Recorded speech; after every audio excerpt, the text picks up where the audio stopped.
of the writing I've done. I think that I hope you find this a very interesting and useful session.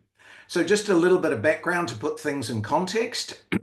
So I originally trained as a clinical psychologist and I worked in the prison setting, mostly doing therapy with prisoners and people on probation. And I did that for some years. And then I was approached by a professor from my local university who said he was organizing an expedition to Antarctica. And he was looking for a field psychologist. And was I interested in going to Antarctica to collect data on an expedition that was crossing for 70 days up into the high plateau area of Antarctica. And it took me about 2 minutes to say, yes, I'd be absolutely delighted. And so that was really the topic of my PhD. So it's really an organizational psychology PhD. So it's basically in the area of work stress in extreme environments.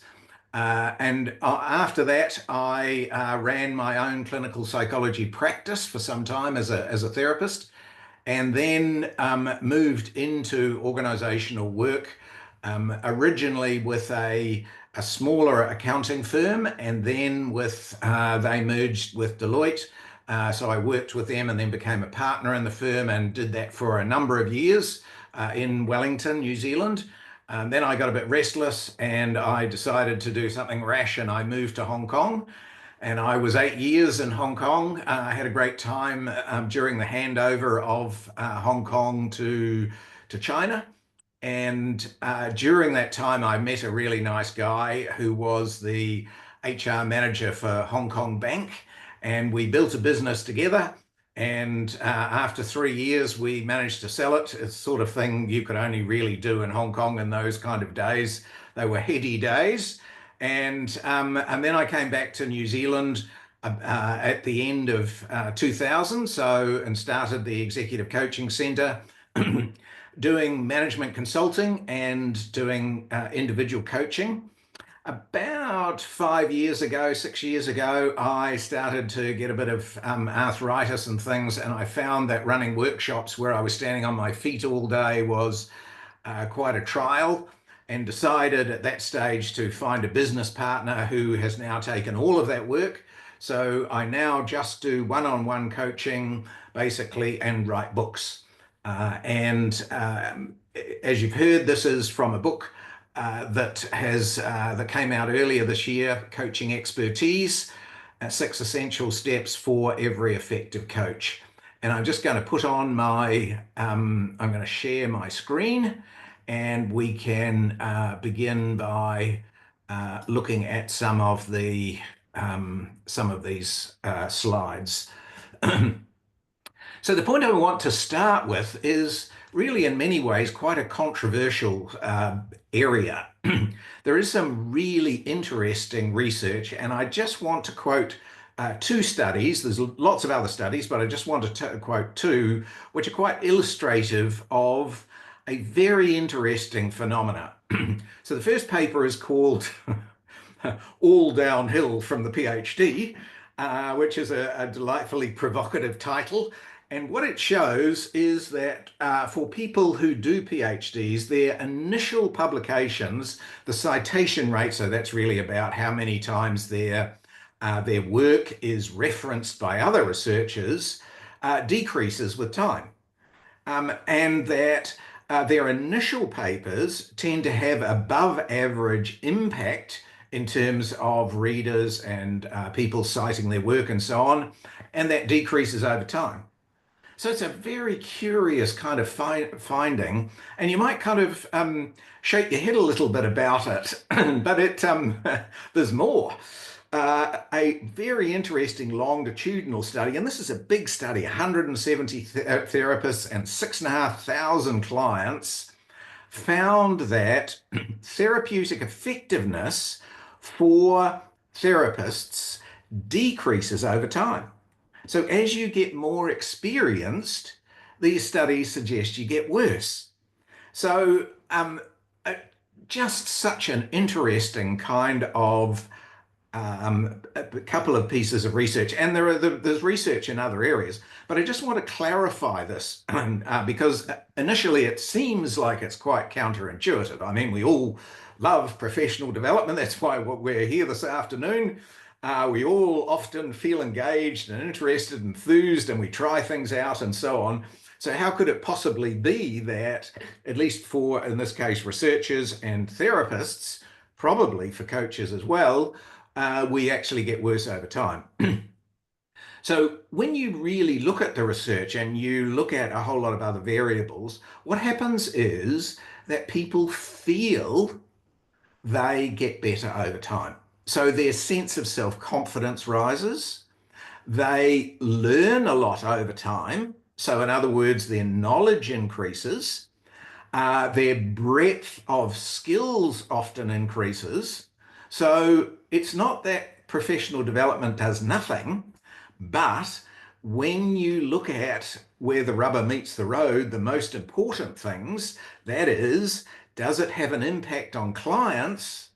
The answer appears to be no. Now, this isn't done for coaches, so I'm speculating here, and I'm on relatively thin ice in speculating because there hasn't been work done, but still, very interesting work that would suggest that the same is true for coaches. And of course, the other thing that we need to understand from all of this work is that, of course, these are only averages, and we all know the tyranny of the average. What it might be is that some people get complacent and become much worse, where other people steadily improve, but of course the average doesn't show that.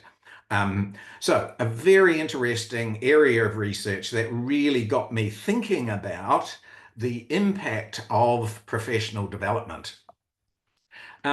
So what I want you to do is to just have a bit of a think, and I'd like us to have a bit of a discussion. So it's quite useful just to pause at this point and just have a few questions, have a bit of discussion, because in some ways this is kind of quite counterintuitive. So it's useful just to discuss it. And just while you're thinking about things, what I'd like you to do is just to think about, just roughly guess how many professional development hours that you spent in the last 12 months. So, do you go to something about once a month and you spend a couple of hours plus a couple of hours reading or whatever it is? Just get a rough kind of idea in your mind. And then what I'd like you to do is to think about what percentage of what you've learned in professional development you have fully implemented. In other words, much of the professional development you go to is really interesting, and I'm sure you're engrossed by it and fascinated by it. I'm sure you've tried some things out, but how much have you actually implemented? So questions, and let's just discuss those couple of points. And I'm very interested to hear some views. And then we'll talk about what you can do about this issue. But let's just start with this point and see if there are questions and see if people are willing to give us their view either on the chat or by raising your hand, how many hours you think you do and what kind of percentage of the skills and techniques you've learned have you actually implemented. So very interested to have your views. I'll just put the questions in the chat box for Great. people, just as a reminder.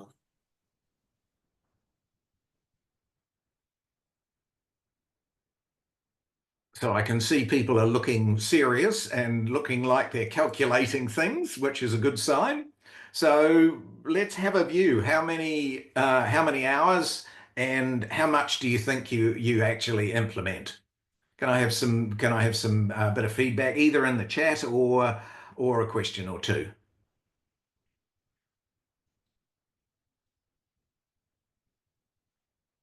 So we've got quite a few new messages, and we've got, let me just scroll down. So we've got 30 hours. Yeah, 30 hours and 80%. That's pretty impressive. If that's what you do, that's an awful lot. That's better than most. In fact, just while I think about it, a fascinating little side story. I had a very small amount of skin cancer that I had removed on my hand. And when I was with the surgeon who was doing the work, he asked me because he wanted to distract me, I'm sure. So just local anaesthetic. He asked me about what I did and so on, and I talked about some of the stuff. And he said to me, "Look, Ian, I totally believe that research." Because I do lots and lots of professional development because it's a requirement of the profession, et cetera, et cetera. And most of the things that I go to are PowerPoint slides. They're and discussions and so on, and they're always really interesting. But actually, I don't really implement anything from it because none of it seems to directly relate. So it's all interesting, but it doesn't kind of relate to the sort of surgery that I end up doing. So it was a fascinating thing. So, just some few other comments. Lots of extensive hours, and it definitely feels like a gap. I guess that means in terms of the gap between learning and implementation. Um, 30 hours Mm. plus 1% implementation. Well, there's a delightfully honest view. So lots of hours, 30%. Very interesting. Another one, implementation feels low, 30%. 60 hours of PD fully implemented, about 50%. Okay, more hours of PD than I want to calculate. I love that one. That's lovely. Uh, skills implemented, not so good. 60 hours, 25%, 30 hours, 20%, 80-ish hours, 25. Okay, 30%, 50%. Okay, fantastic. So we've probably got a range, just going to write this down, from about 80 to about 20. And I would guess that the average was probably about something like 35, something like that.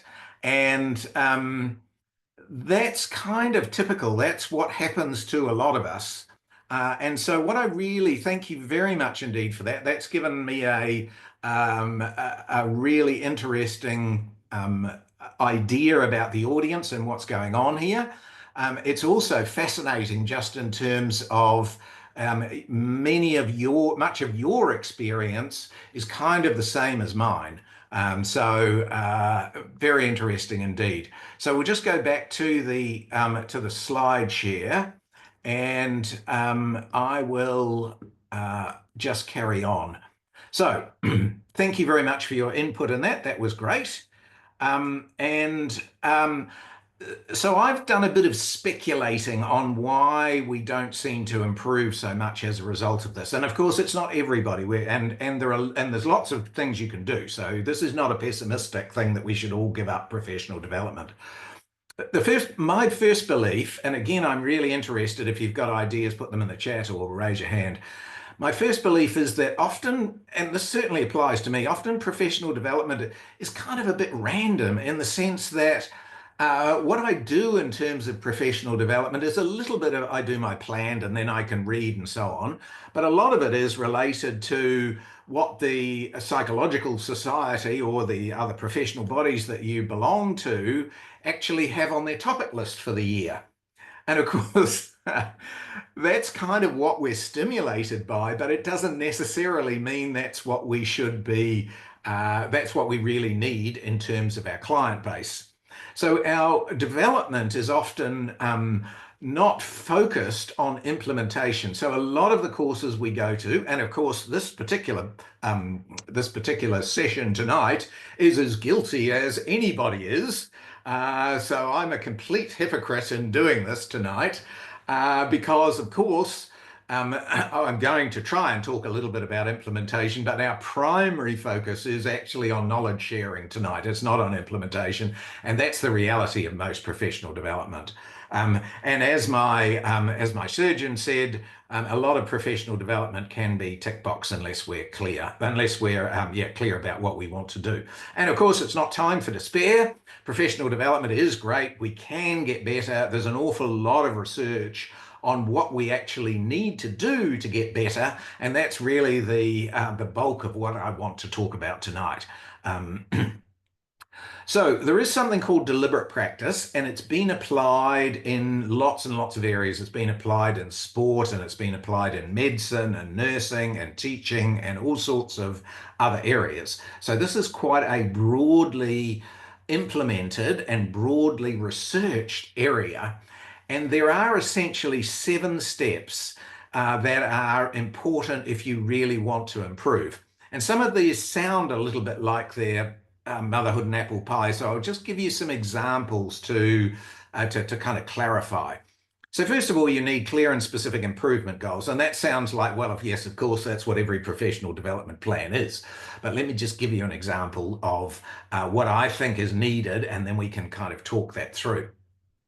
So, for example, I had someone come to me who really wanted to learn about reframing. So, I don't know how much you know about reframing, but in many ways, it is the heart of coaching.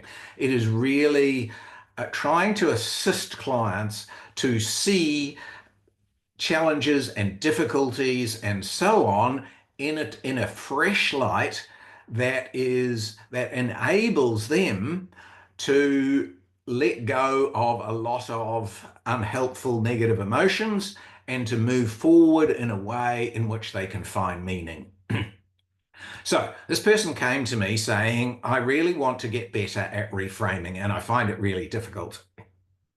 And so we started by setting some goals. So rather than having a goal of, I want to be better at reframing, we talked about how many sessions she did where she tried reframing and either it was too early or the reframe wasn't right or the client wasn't ready or whatever, how many times she actually succeeded in the client having a kind of an aha moment. And we decided that was probably about 30%. And so she set a goal of, well, in a year's time, what I'd really like to do is to have a success rate when I use reframing of more like 60%. Okay, so that's a much better example of what we're talking about here, a specific improvement goal. So you get a kind of a feel for what needs to happen. In terms of intentional regular practice, we'll talk some more about this, but it's really the idea that reading a book or going to a course isn't a very good foundation for learning. If you really want to learn it, you have to practice it.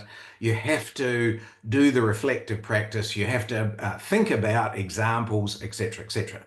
You need clear and effective feedback, and I'll talk about what I've learned in this area, and I've learned a great deal about what works and what my clients think of me. And what I found is that I used to do what probably most people do, where towards an end of a session, I'd say to the client, are we on target or not? And the client would almost always be polite and say, oh, yes, yeah, great, thank you very much. So we talk about how we get actionable feedback, which is really helpful. And then we need to think about actually working with someone else. So what we know about deliberate practice is that if you can work with someone else, an experienced professional, either your supervisor or a coach for yourself, then you do much, much better. The person helps to keep you on track. They support you. They provide you with motivation. They provide you with challenge. And they really enable you to push yourself more than you might if you were just working alone. Point 6 is this idea that if you can actually build a mental image of yourself, and the coach that I worked with, she did really well in this area of just spending a little bit of time just thinking about what would happen if she was a really good if she had really good reframing skills as a coach, and who could she actually work and how could she implement things. So she built up this mental image of what it's like, and she was then able to systematically build on other skills. So we know a lot about what we need to do, and it doesn't look like a PowerPoint slide. And I want to give you just so in the book I talk about two or three examples, but I just want to give you an example of something way out in left field, just to show that deliberate practice has been used in all sorts of areas. So this is an example of the Top Gun school. You probably, some of you may have seen the Top Gun movie. Well, it was based on an actual set of circumstances. And the circumstances were that during the Vietnam War, US fighter pilots started off um, in dogfights with Soviet trained North Vietnamese pilots. And initially, they did extremely well. And their kill rate, I mean, all of this is very grim stuff, but anyway, their kill rate was very high. But over time, it eroded and eroded and eroded. And the Americans became really concerned that they were losing a lot of aircraft and a lot of pilots. And so they decided to set up a school, and its formal name wasn't the Top Gun School, but I think the Top Gun School really just came out of the movie. But anyway, their aim was to train fighter pilots very systematically and very carefully in all aspects of fighter weapons system. So they had a very clear goal of what they wanted to do, and they had a group of students who flew fighter jets every day. So they had this incredibly rigorous practice. Every day they were up in the sky fighting, and every day when they came back, they had very regular feedback from the instructors who were highly capable pilots themselves. So the instructors would grill them in terms of, well, what happened and what do you think you did well and what didn't you do so well and what have you learned and et cetera, to the point where these pilots themselves got really good at this self-interrogation process. So they got really good at helping themselves to critique their own work. And once they were in a reasonable shape, they introduced a second team of enemy, in inverted commas, the red team, who were all expert fighters. So now, instead of just practicing the maneuvers and so on, they actually had close to real dogfights with expert fighters. So very intense kind of stuff. And they slowly, through this process of deep involvement and deep questioning, came to see themselves more and more clearly as fighter pilots.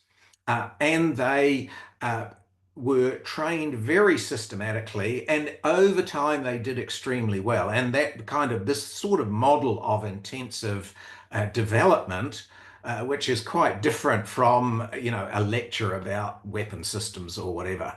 So I give two or three examples, and I just thought that was a very interesting kind of left field example of a real life implementation of this. But of course, you're wondering, I guess, well, what's this got to do with coaches and how do we actually apply it? Which, of course, is the basis of the book.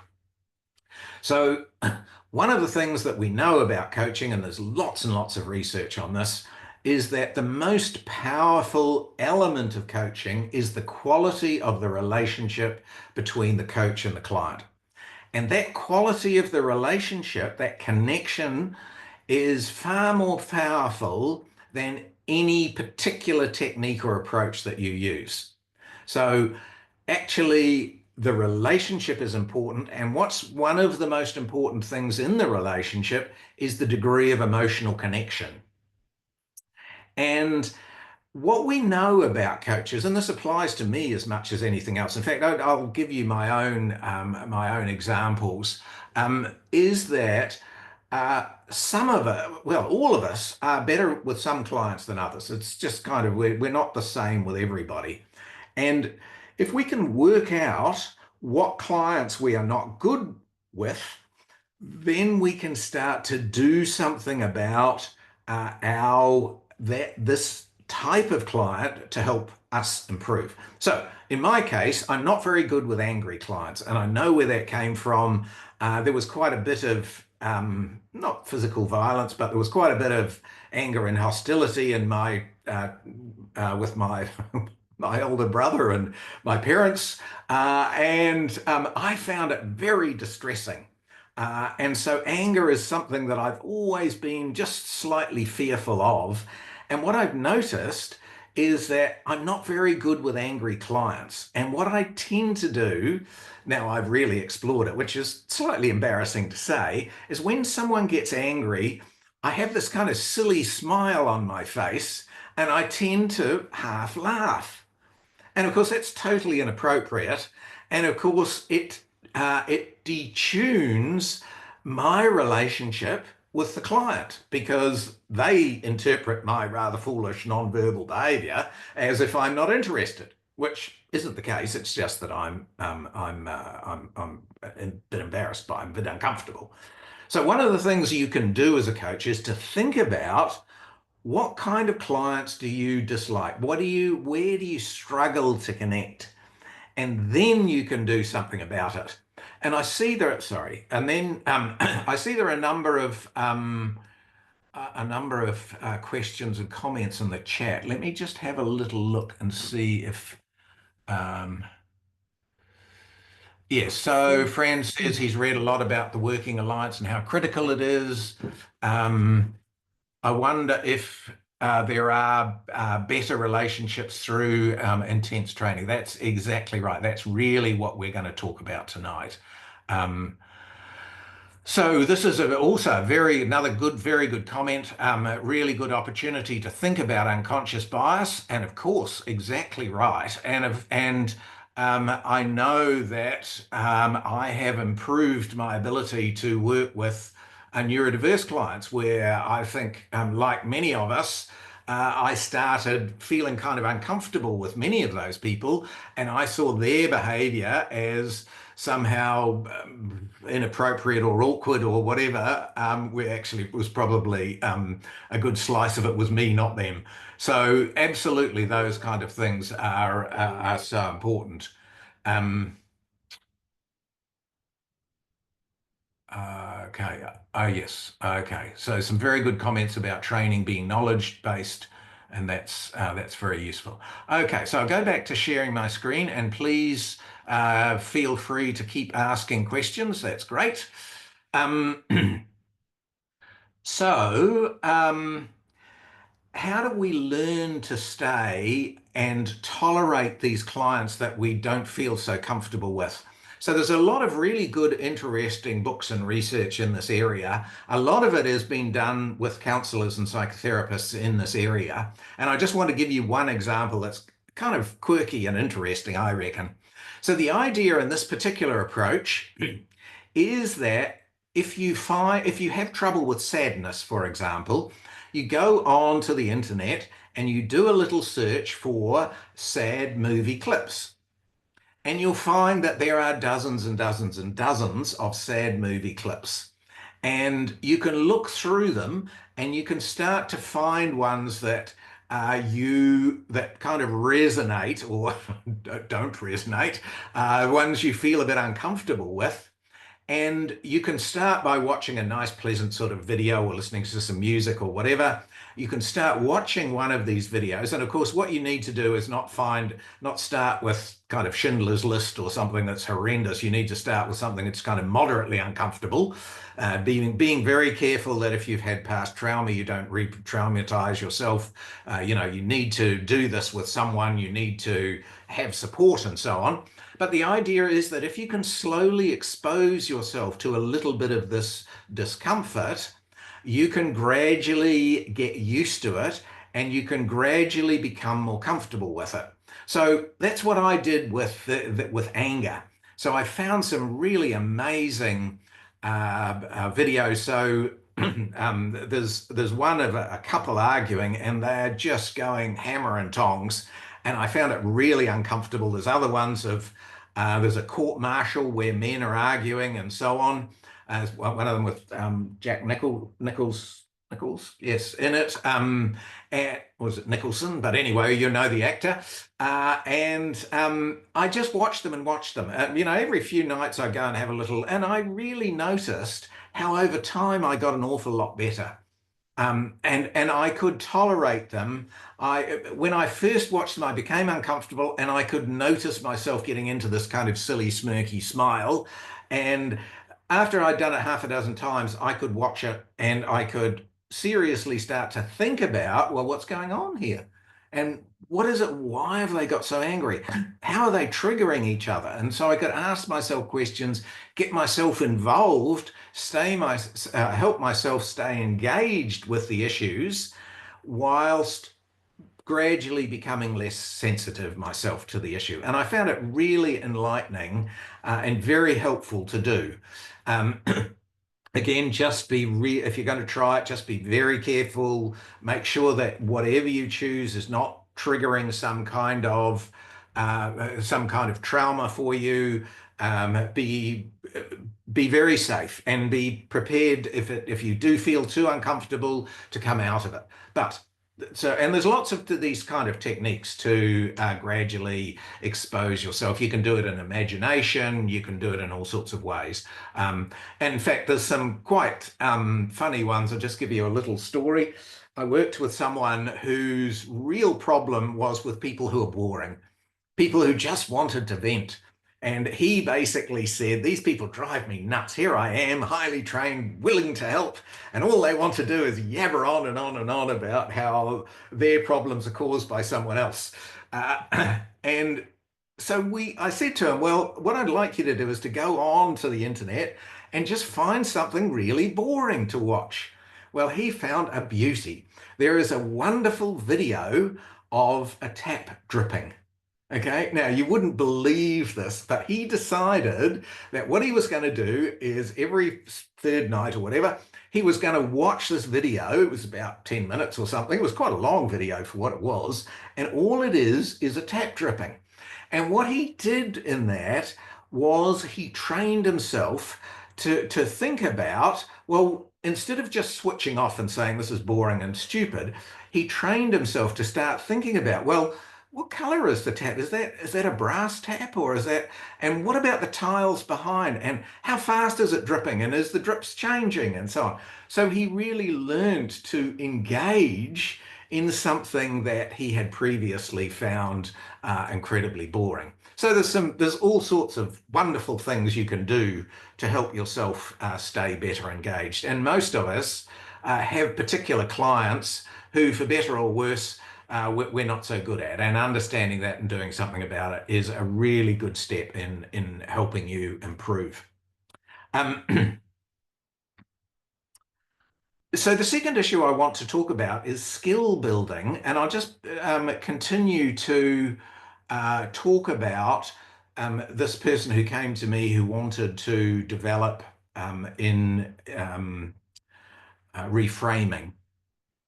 So the thing about skill building is that you can read a book and you can understand the ideas, but actually to be really good as a coach, you need to be able to tap into those skills instantly. And the challenge with reframing, of course, is that it's a very challenging skill and it's quite hard to tap into instantly. And so to really improve in this, you need to very carefully identify the skill and you need to break it down into micro skills. So I've given the example there of empathetic confrontation, which is a really important coaching skill. And obviously it's got two parts. It's about empathy building and it's about challenge. So you can break empathy building into, well, it's about looking at the other person, and it's about seeming interested, it's about paraphrasing to demonstrate you understand, etc., etc. So you can develop the list of micro skills in this area, and then you can develop a list of kind of client statements. Okay, so what would be an empathetic confrontation to a client who's very sad, or to a client that's very angry, or to a client that's this, or to a client that's that, or to a client that's something else? So you start with the help of a coach or supervisor to really repeat practice at a micro skill level until you really understand the skill, until you've overlearned it, because it's this overlearning that enables us to instantly apply our skills in the coaching session. So very important. So I just see there are 7 comments in the chat. So I'll just go back and we'll just have a little look at those. Yeah, so Fran says the shiny object syndrome. There's a flood of options and a tendency to migrate to the newest fad, and that's exactly right. And we see that so much. And of course, I'm as guilty as anybody in promoting the latest fad tonight. So I'm guilty as charged. So lots of agreement. Um, so, okay, let me just see some of the others. Yeah, so the first time I've heard of A Few Good Men used as a training video, and thank you very much. That is the name of the Jack Nicholson, Tom Cruise argument, and it's a delightfully ferocious argument, isn't it? I mean, for those of you who've seen it, it's amazing. So someone else saying they've heard similar research about watching horror movies to help you train your nervous system and recalibrate it after shock, and I'm sure that's right. Again, with this very strong caution about the need to be careful and to make sure this is a safe and kind of caring approach. So what motivated the tap to drip? I love that. That's wonderful. Yes, well, the person might have spent a bit of time thinking about what motivated the tap to drip. Interesting proposition, training oneself to be comfortable with something you don't like, being very curious about why you're being triggered in the first place. So yes, I'm not saying this is the only way you can do it.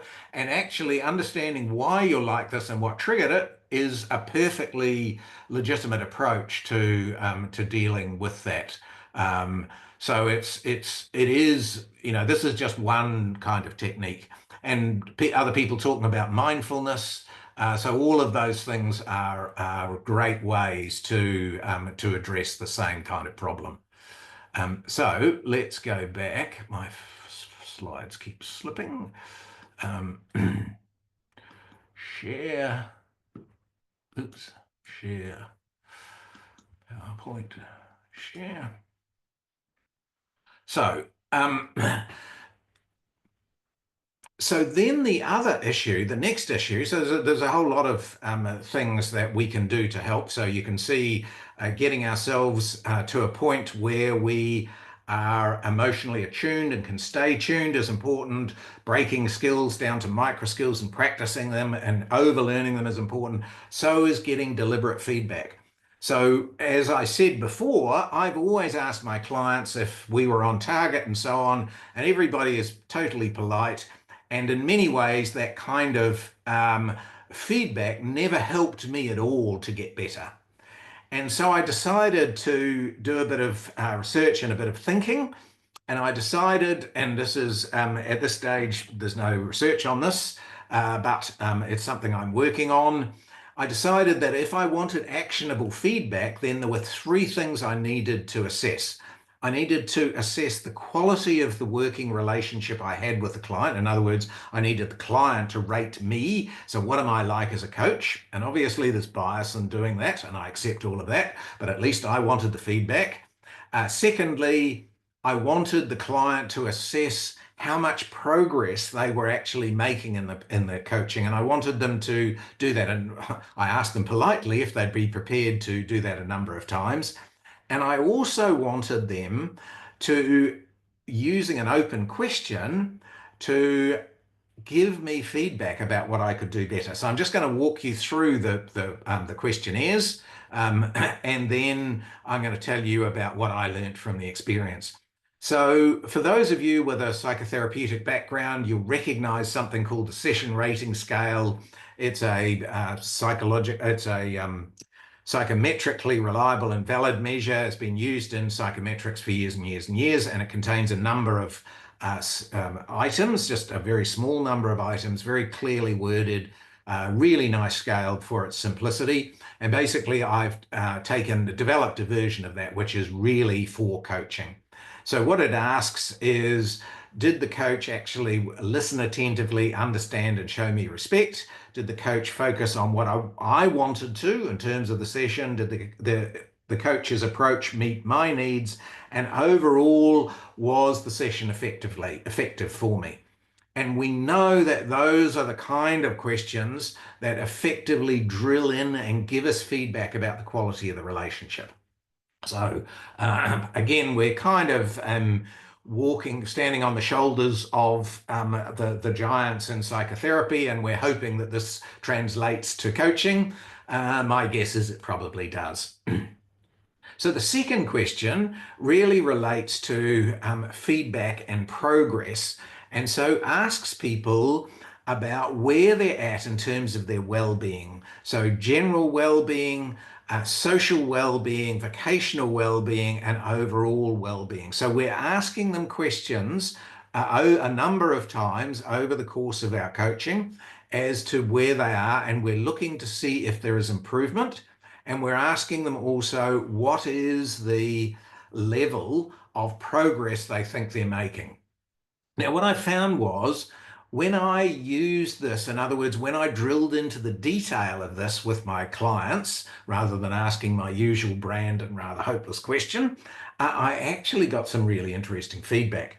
But the most interesting feedback came from the question, what are your suggestions on how the coach could help you more to improve the coaching process? So what could I as a coach do better?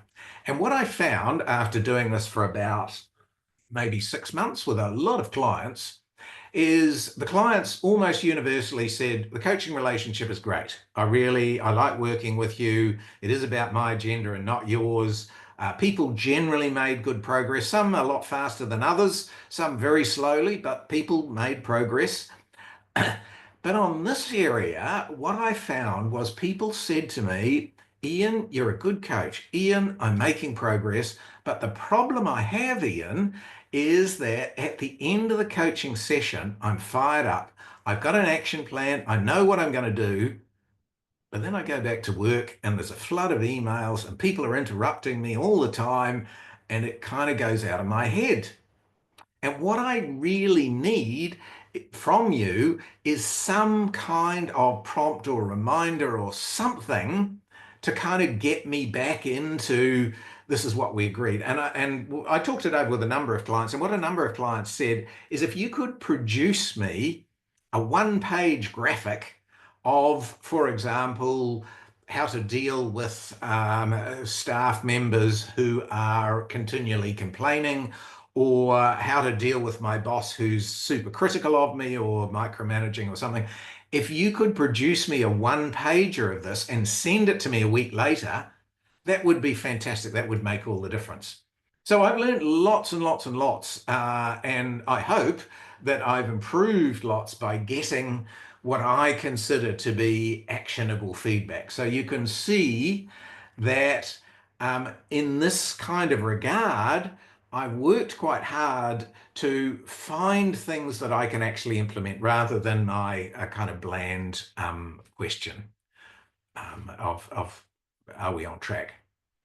So there's a whole lot of other things, and I don't want to go into this in too much detail, but you can learn not only how to use skills and break them down into micro skills, you can learn about what the right skills are at the right time. So I've got this little 5-0 model. So what skills to use at the opening session, the opening phase of your coaching session, the objective setting phase, the operational grappling with the options and so on, and then the outcome where you're agreeing the homework and the action plan, and then what are the skills that should be ongoing. So you can see if you've got this conceptual model of coaching, you can start to say, okay, well, I think my openings are pretty good, but actually what happens is I get involved in the fascination of the story the client is telling me, and I forget to ask them about what we're trying to achieve in the session. And so we have a really interesting discussion, but I'm not sure we make as much progress as we could. So you can learn that. And so what I've found is that although deliberate practice requires time and effort, and although the process of actually overlearning skills is in some ways a bit of a pain, because you need a lot of practice to overlearn it so it's kind of automatic. For me, it's delivered real benefits. And I started using running training courses and so on in this area. And it does seem to have quite good benefits for people. So in the book, I've got a little detailed working plan of if you want to get into this area, here's a little, over X weeks, this is what you can do. This is the actions, this is the homework, etc. So you can kind of work through it in a systematic way. Because of course, I don't want people just to read at the book and say, gee, that was a neat book, and find the next one on their list. I want them to see if they can really implement some of this. And so I've got a little, we can have a little break now. What I've got is just something for you to think about. So if you were to look at yourself critically as a coach, what kind of skills or approach do you think you really need to fully implement it? So is it reframing, or is it dealing with a particular type of client? What is it you'd really like to be a lot better in? And then a bit of a discussion around, is there anything that might just be useful in this session? So let's go to the chat. We've got a few new messages. Um, the Hawaii 5-0 action plan. I love it. Thanks, Fran. Do you have an example of a one-page graphic you can provide as a reminder? Sure, I will send. I'll send tonight. I'll send a couple of those over. But what I tend to do, just to give you a feel for it, in fact, if any of you are on LinkedIn, there's an amazing woman in the UK called Dr. Hayley. I'll think of a name in a minute. But she's got dozens of these that she posts on LinkedIn. If anybody can remember Hayley's name, that would be great. But she's got lots and lots of them, and she's very happy to share them. But what I tend to do is I just make a little PowerPoint slide of something, just 3 or 4 steps. And just send that to produce it as a PDF or something. But I'm very happy to share a little example or two for you. Hi, Ian. I'm curious whether you cover supervision as a key strategy for coach continuous improvement in your book. And no, I don't. But that would make a wonderful chapter. And you can see how this kind of approach could easily be built into supervision. And I don't know, supervision is not an area, although I supervise a number of people, it's not an area I've really read the research, but I would be fascinated to see what the research says in terms of how much improvement supervision makes in terms of client outcome. And I don't know the answer. Being more intentional about how and when you apply the learnings after each CPD session rather than just hoping to implement it organically. I think that's exactly right. I think that's precise. And Hayley Lewis, that's God bless you. So Hayley Lewis is the woman who's on LinkedIn. And she's got lots and lots of these. She's well worth following. I think she's got 24,000 followers or something deeply impressive on LinkedIn. And just to go back to the previous point, this whole idea of reflecting on what we learned, thinking about how we can actually implement it, not just going to our supervisor or our coach with, well, I've got this problem client, can we talk it through? But saying, I'd really like some help in getting better at this particular skill or with this particular group of clients, and so deliberately working on that. I'm curious about how you administer the survey. So yes, so I do it in the session, pencil and paper. I find that's by far the best because the client will give it back to me and I can collect it there and then and put it aside. And I never look at it in front of them because I kind of feel like that might be, I want them to be as honest as they can.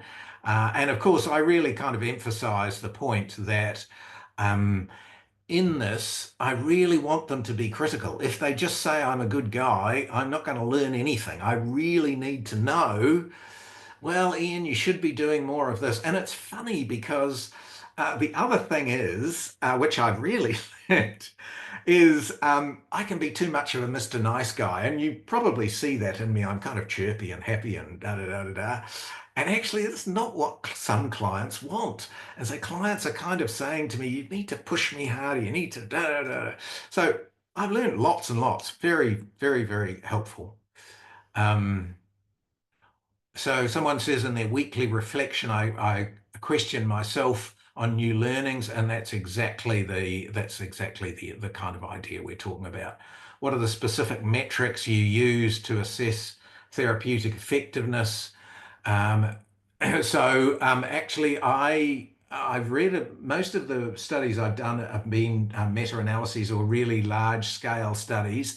I've never really looked into the specific metrics of therapeutic effectiveness, but I assume from what I've read that they are largely not client satisfaction, client improvement measures. So they're really measures like that second group that I showed you, where they're measures of not just is the relationship good, but am I making progress? I kind of assume that's that's the level of things. I find having a superhero coaching, so I just can't quite read it. There's a little something in the way. Can you read it? Anybody else read it? What is it? What is that one? Yes, yeah. So Oh, Emily's thank you. just sharing having a coaching pal Right. really helps Ah, okay. Yes, I can see cement it now. Yes. development. Yeah. Yeah, so Yeah, bounce it yeah, off I somebody agree. else. I use peer supervision and I find it incredibly helpful. And it's really nice just to be able to talk kind of honestly. Um, so what if you were doing a session online? Do you administer the survey? Then yes, you could. You could just email it to the person beforehand. And then some other ones, the people talking about Adam Grant, who's a pretty extraordinary kind of guy, recently said it's better to ask for advice than feedback.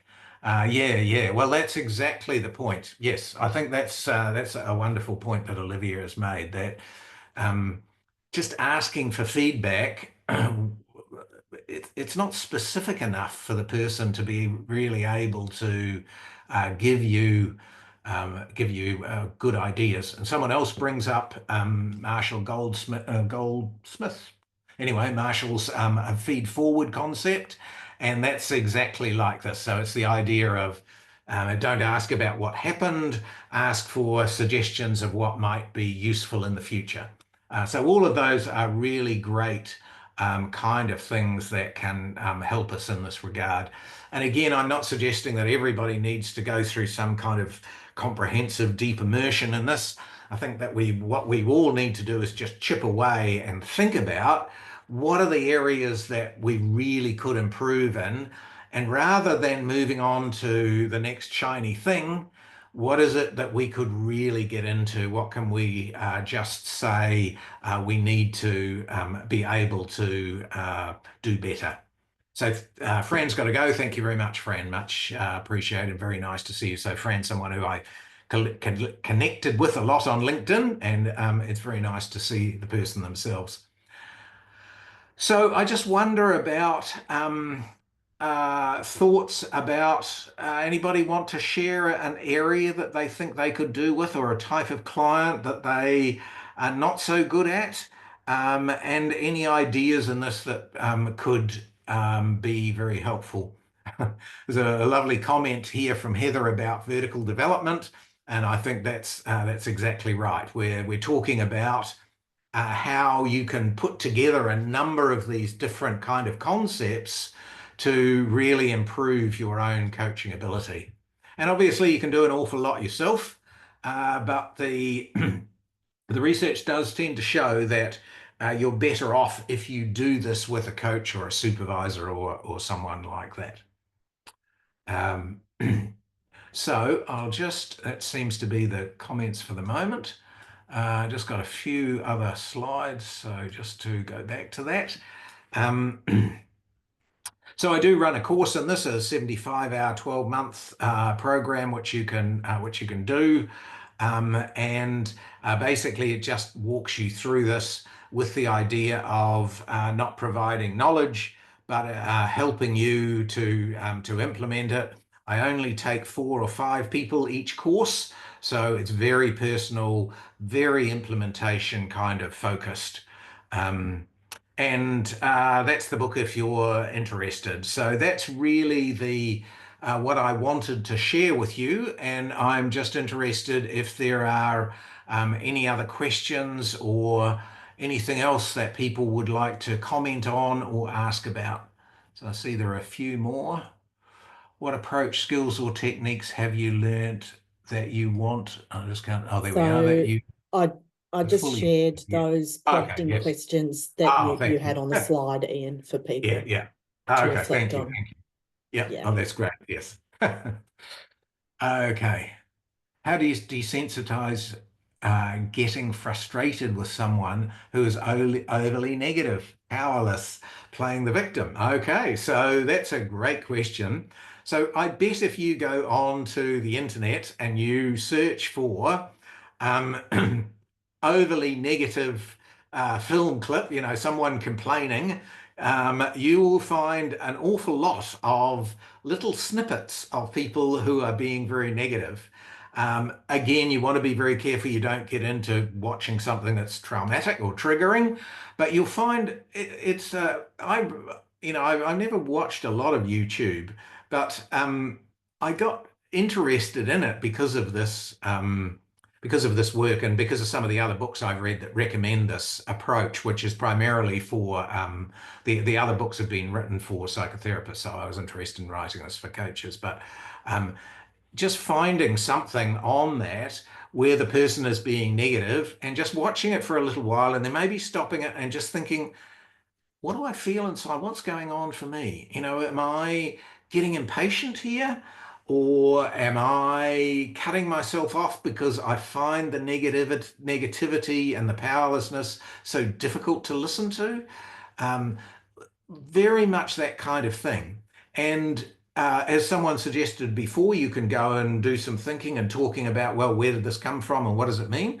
But you can also just watch it and get used to doing it and see how far you can get through and most of these clips are only, 2 or 3 minutes. They're just little snippets, I guess, there's copyright problems if you're taping big slices of movies and things. So just they're just snippets. So can you watch a whole snippet and just feel like you can get through it and listen to this person?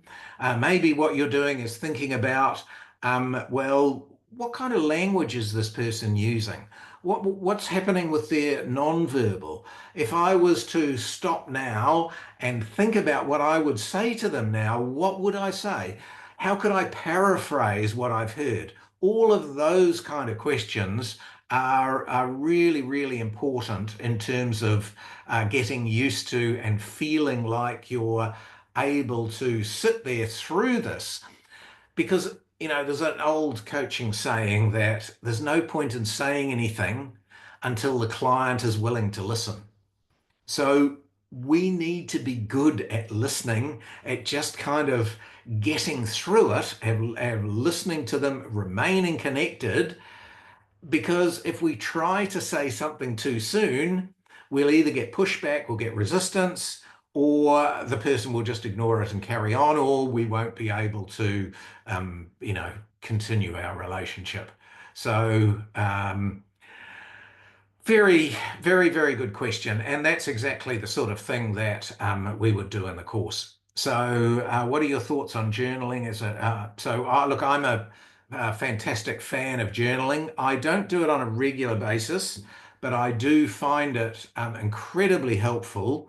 In fact, I wrote a book a couple of years ago called Reflected Practice for Coaches, which is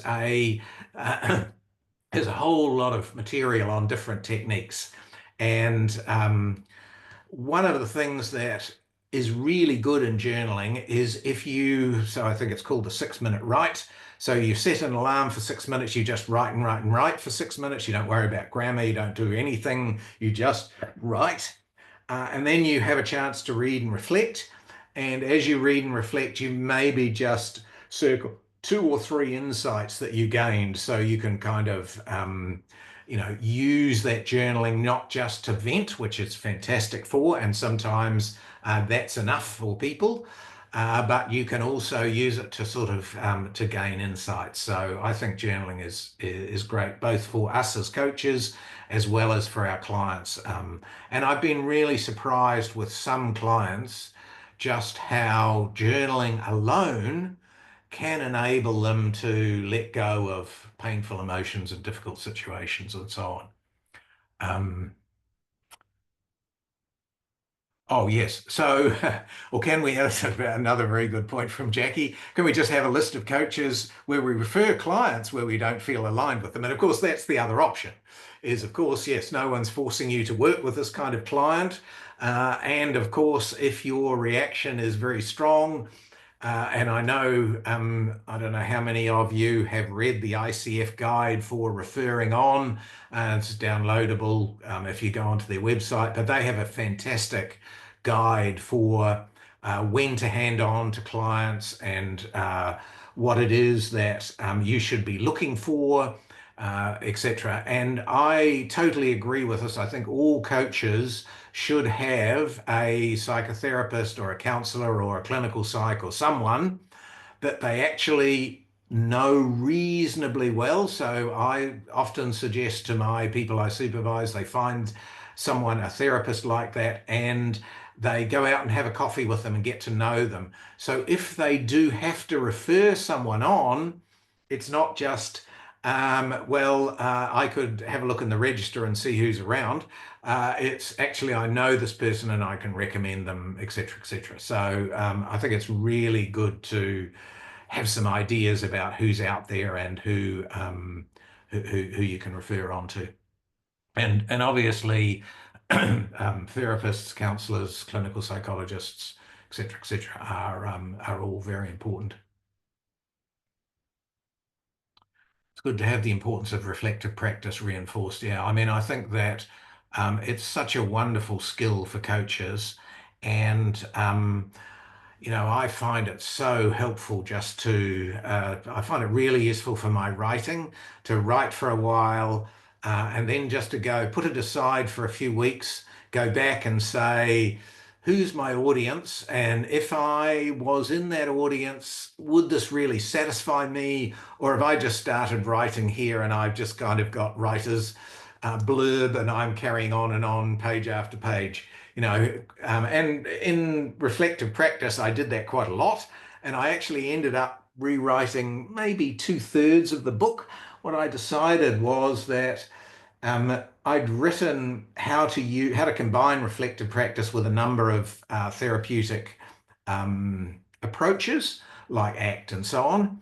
And I went back and I thought, I think this is just kind of ordinary. What I need to do is I need to go into Google search and find the very latest developments in this. So my chapter on using reflective practice with ACT isn't that. It's about using reflective practice with internet supplemented ACT, which is a kind of a whole new area where there are lots of good online programs from Russ Harris and so on, lots of really neat stuff that you can use in conjunction with your coaching. And there's some quite interesting research about the value of that. So some very nice comments about good insights into honing my practice.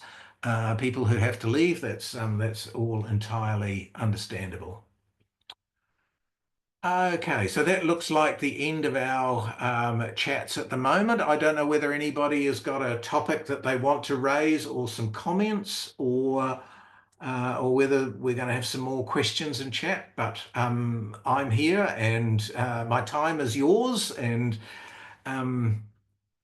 if there is anything, I'd be delighted to hear from you.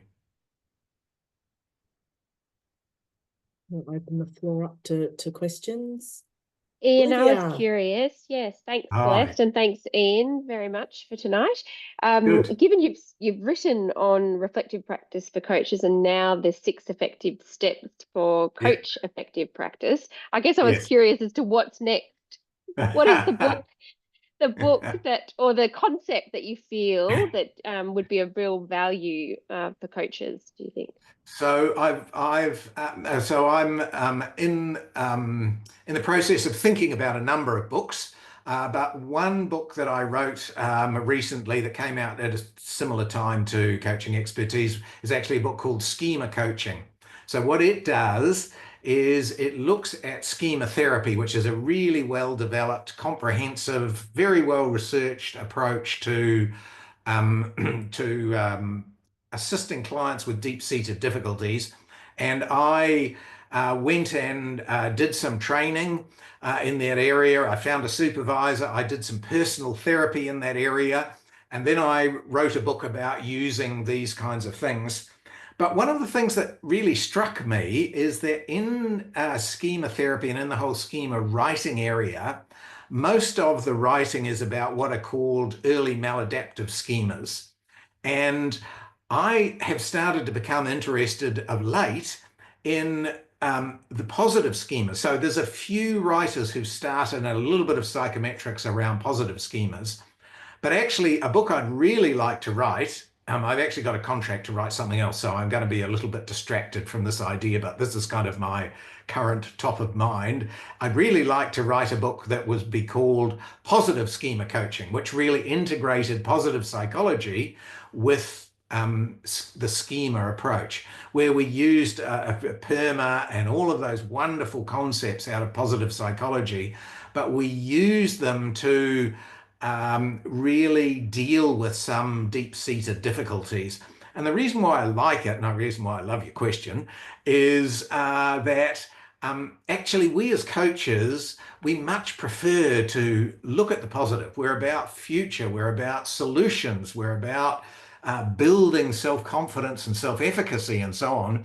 And although we get people who have problems and traumas and difficulties and so on, and as long as the people are within the coaching population and not the clinical population, then, you know, we can usefully contribute something to them. But actually, I think applying the schema mentality to positive psychology is something I've become very interested in. So I hope one day to write a book on that. Wonderful question. Thank you very much. Thanks. Karen's asked an interesting question, Ian. Where do I start with building a reflective practice? Okay, so that's a fantastic question. If you want a place to start, what I would say is you should start by maybe at the end of every second day, something like that, maybe at the end of every week, just spending 10 minutes or so thinking and writing about who have I seen this week. So go back, look at your calendar. Well, I've seen Bill and I've seen Mary and I've seen Jane and da da da da da. What did I do? And then think about what went well and what didn't go so well. And then from out of that, well, what did I learn out of this? What are the areas that I need to improve in, or what are the strengths that I can build on? So think about what are the insights I've gained, and then develop yourself a little action plan, and then come back a week later or a few days later and start to think about it in a way so that you're really building on your skills. And what a lot of the people that I supervise do is if they commute, and it's by train or bus or something or other like that, they use that sort of time. So reflective practice can really be done very efficiently if you can find some kind of down-wasted time in inverted commas, you know, rather than death scrolling on your phone. Do a bit of reflective practice. That sort of thing is for me is the way to start. Okay, and is developing positive schemas the ideal outcome or intent of coaching, or are we actually doing that as a community of coaches? What does it take to build positive schemas? Well, yes, that's a great question, Jackie. And of course, I haven't thought all of those. This is kind of an idea that's starting to ferment. But yes, totally. We as a community of coaches are really trying to build up these positive schemas. So the positive schemas that have been identified are things like emotional fulfillment. They're about a sense of success. They're about those kinds of things. So yes, absolutely, that's what we're about doing. There are some really useful techniques imagery techniques, for example, in schema that I think could usefully be applied to this. So I think that um, I don't want to go into this too much, but let me give you the kind of 30-second summary. The idea of schema is really that if you can have a common language with the person that you're working with, in terms of the description of what their challenge is, then you can start to apply in an integrated way some CBT techniques, some psychodynamic techniques, some Gestalt techniques, etc., etc. So you can have an integrated approach to using a range of different techniques. That's not an eclectic approach. In an eclectic approach, we tend to just jump between approaches which we think are good ideas. This is a systematic, integrated approach, which is really useful in helping us to be able to work systematically with our clients, but also to explain why it is that we're now moving from this technique to that technique. So a wonderful question from Stephen. What am I reading at the moment? So what I'm reading is Irwin Yalom. I don't know whether you know Irwin Yalom. He's a US psychiatrist. He's written dozens of books. And I'm reading a book of his, well, two books of his. One, a very thick tome called Existential Psychotherapy, which is a really interesting, and that's something else I'm interested in writing in. But also I'm reading one of his novels that is called Lying on the Couch. And it's a series of case studies about the most extraordinary clients you have ever read about. He's an amazing writer. Some of it I think finds a little bit far-fetched, but yeah, well, can you recommend Love's Executioners? Yes, so that's another one of Yolom's book. I think that, so it's a series of little case studies, and it's called Love's Executioner because one of the clients that he worked with was someone, and if I remember the story correctly, someone who asked him to store a whole lot of love letters that were written by the client for someone else other than this person's wife. And I can't remember now whether it was a lover or whatever, but anyway, it was some deeply complicated psychological, and it's got a whole lot of these extraordinary stories. And I think he's such an amazing writer. Some of it's, as I say, some of it's a bit far-fetched, but it's still fascinating stuff and very entertaining. Thank you. I wonder if our group, if anyone's willing to take themselves off a microphone and ask a question to you, Ian. You've been really fantastic at scanning the chat and answering all the questions to date. Good, and Just lots while of we have lovely you comments. Thank you very much. So really appreciate how generous you've been with your time, and thank you very much. And look, it's just been great, but I've got a little bit more time if anybody has got something that they want to talk about. And I'd strongly encourage you to at least pick up a few threads of this and to, in fact, if you want to kind of a finish on a bit of practical advice, my practical advice is don't read as much. Read half as much as what you're doing and spend the other half of the time that you'd be doing reading really getting into the books. So only read the best, and if you get halfway through it and it's no good, throw it away, get something else. Get something that's really good and spend a whole lot of time thinking about actually how could I implement this, or if this is ACT, maybe I should go and find an ACT therapist and do some ACT therapy myself, or etc., etc. So I think we try to do too much, and if we could get into more depth in a lot of the thinking and reading and so on that we do, I think that we would that we would be in much better shape. And Celeste and I were just talking about before we opened things up about just most of us have a dozen books sitting by the bed that we're reading. That really isn't very helpful, because what we do is we finish one and then we think we've achieved something, which we have, of course, but have we really implemented it? And, I think that this idea of just thinking through what it is we can really do to have an impact and get more feedback and make ourselves more attuned, etc., is so important to us going forward.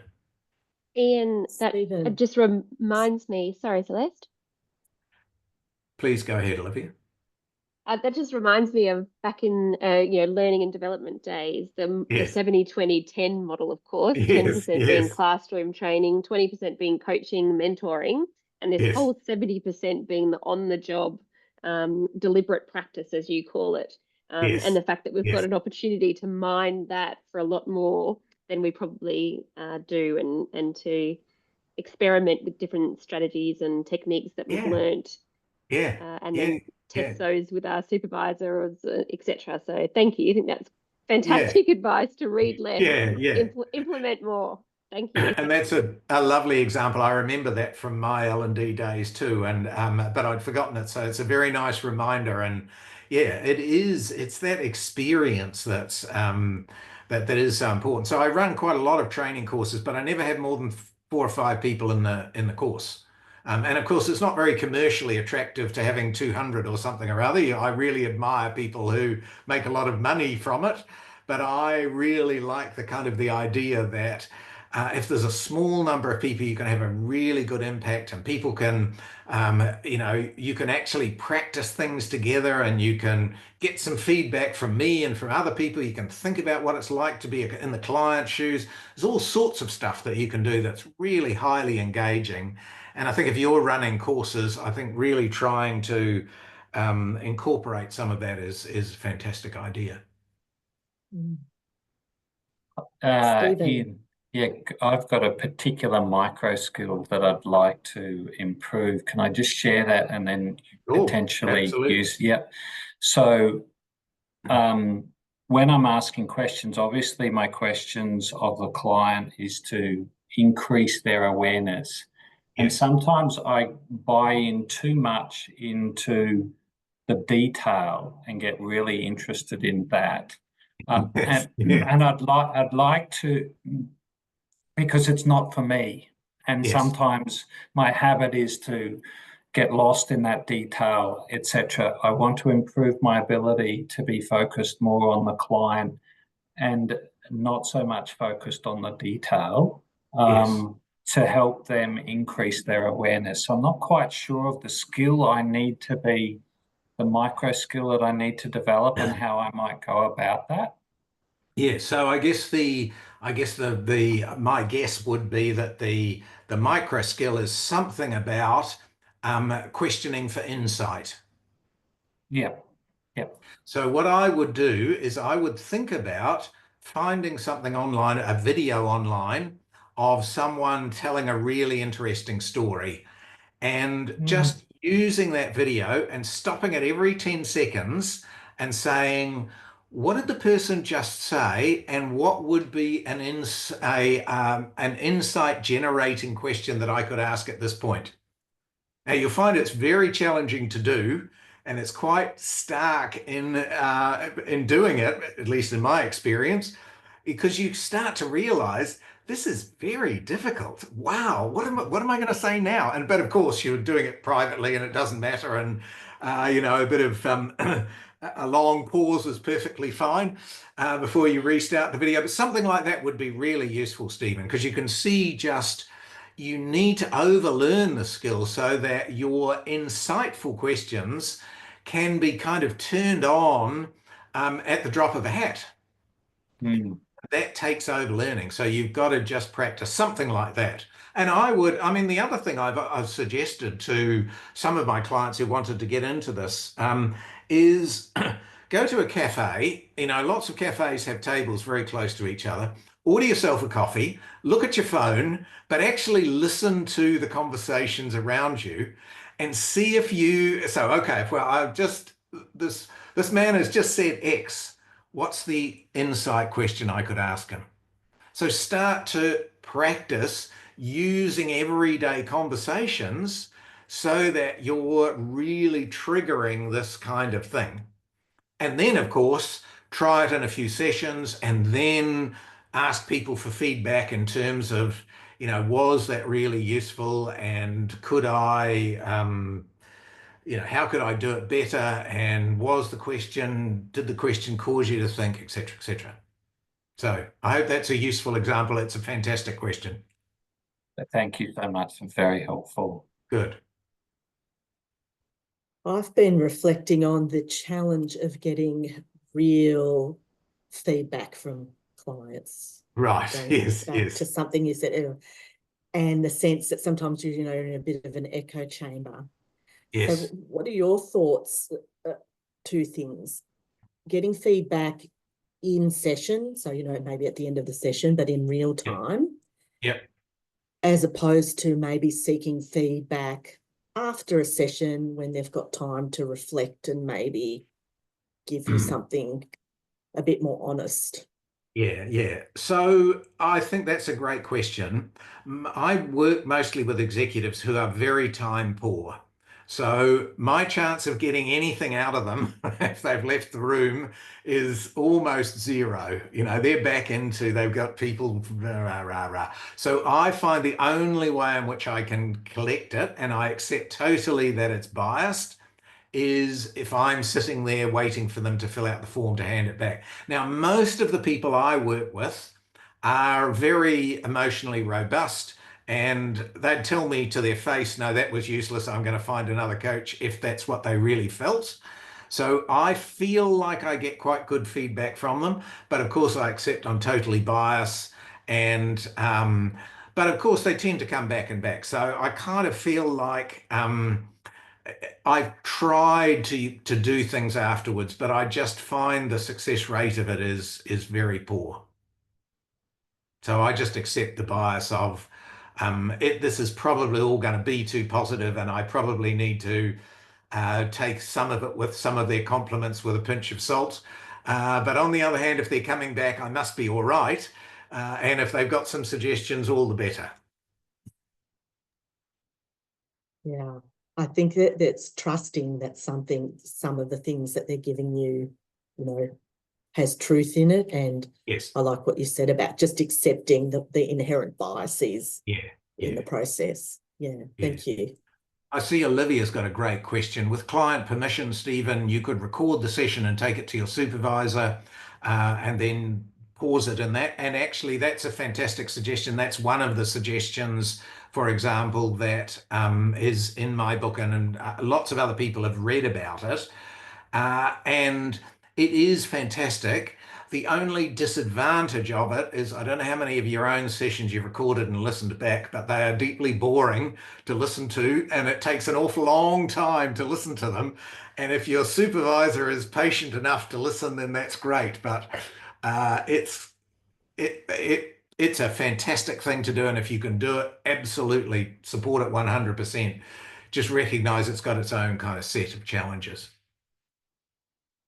Well, we have 4 minutes to go. So if anyone has a burning question or reflection for Ian, speak now or forever hold your peace, as they say in the classics. That's it. I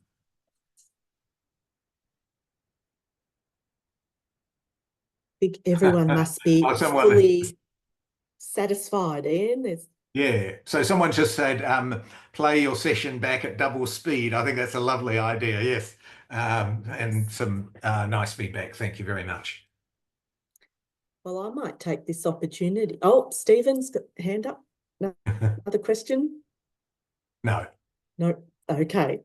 I'll take this opportunity to share my heartfelt thanks to you, Ian, for your generosity and also your own vulnerability in sharing, particularly in the early part of our session, around what made you uncomfortable and some of the work that you've done on digging deeper.